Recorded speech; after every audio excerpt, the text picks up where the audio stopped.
moving ahead to our first panelist, Miss Ujjwala.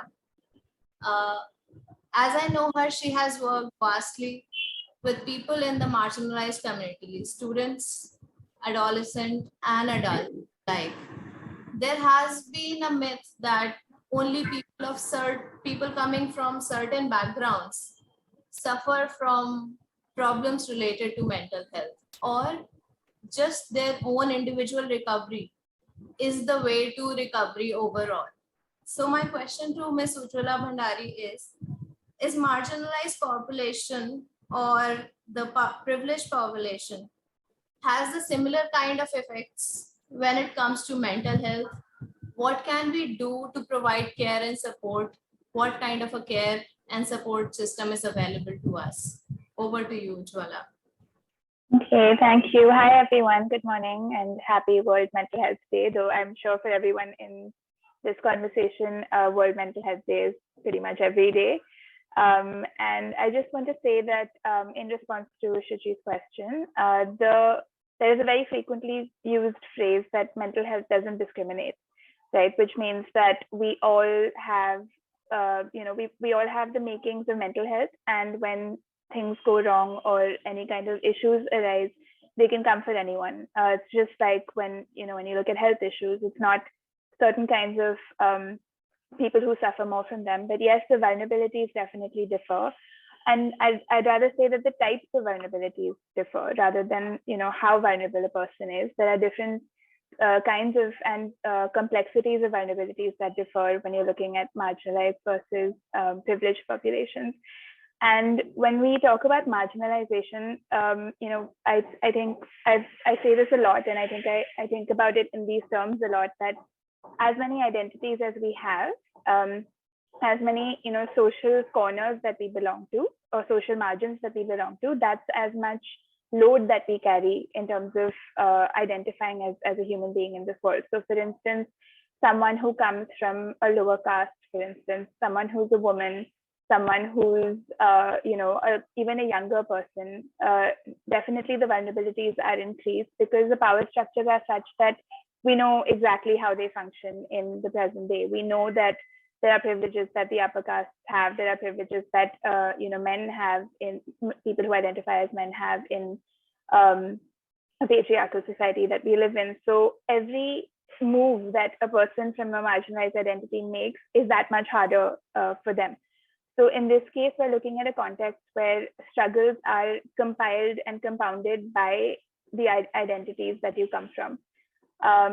So there is definitely I feel this is important for all mental health professionals to keep in mind, because a lot of times, we have this very individualistic idea of mental health, that a person is responsible for their mental health journey, and a person is supposed to take care of themselves. And even if, let's say, depression, anxiety, stress, or any severe mental health issue also arises, it's the person's responsibility to take care of that, see a professional, get the right medication from a psychiatrist if required, see if there's any group intervention they can be a part of. But ultimately, we're not looking into the context from which that person comes. And some of those problems are never going to be solved, right? You're not going to be able to take the person out of their poverty. You're not going to be able to take the person and elevate their caste and change the whole world for them to accept that person as a human being when their caste identity is marginalized.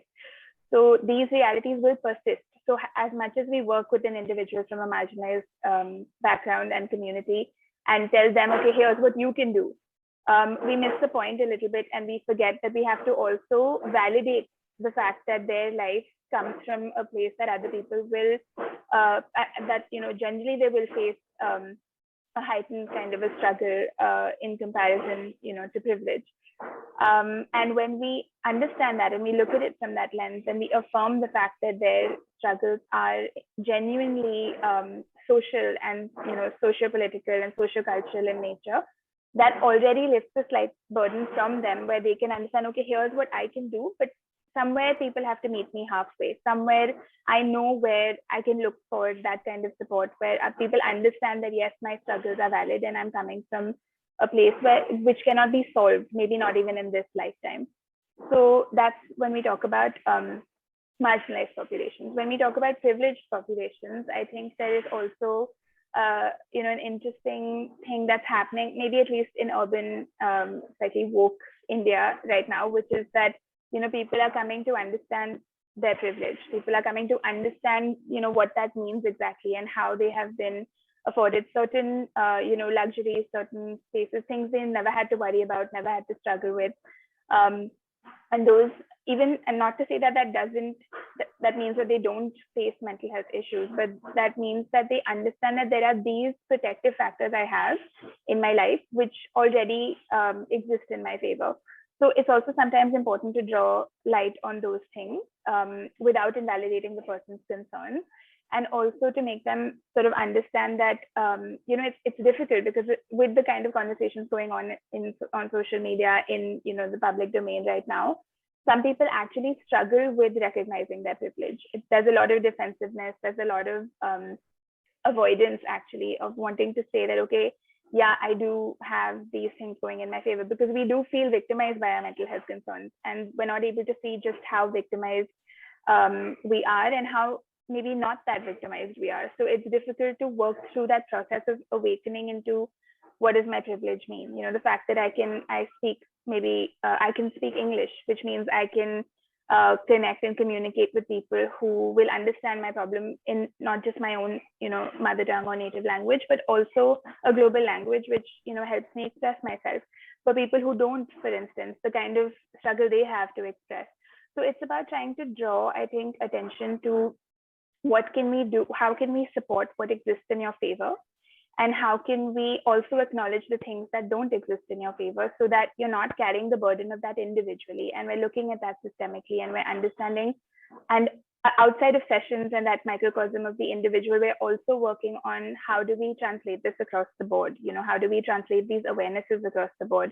How do we make it a systemic responsibility to address individual issues more than we have so far, and I'm not even just right now, I'm just talking about the the ideologies behind it. There is also financial responsibility that I think is systemic, which, I mean, we all know how budgetary allocations are made and what kind of laughable amounts are accounted for mental health. So I think that those issues are also systemic. It's a very clear indication that it's not considered a big enough problem for the nation. It's not considered a big enough global problem to actually, like, we can all maybe talk about it, which is a huge step also, but we're not going to be able to put our money where our mouth is and actually do things that are going to take some systemic responsibility for these issues. So that's another view I have. And I know it's funny because a lot of people also say that mental health shouldn't be political, and mental health is separate and political is separate. But I don't think that in the world that we live in, that's actually very realistic, because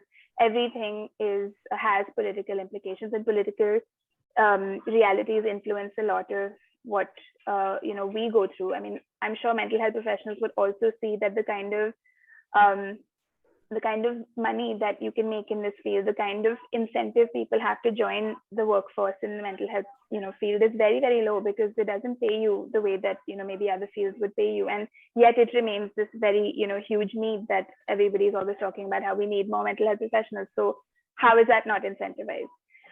So these are all the systemic things I see. And I know maybe I digressed a little bit from how mental health affects marginalized or privileged populations, but I think it's a huge it's a spectrum, it's a continuum. And I think all of us kind of face that systemic distinction of privilege versus marginalization. I mean, mental health is a marginalized field.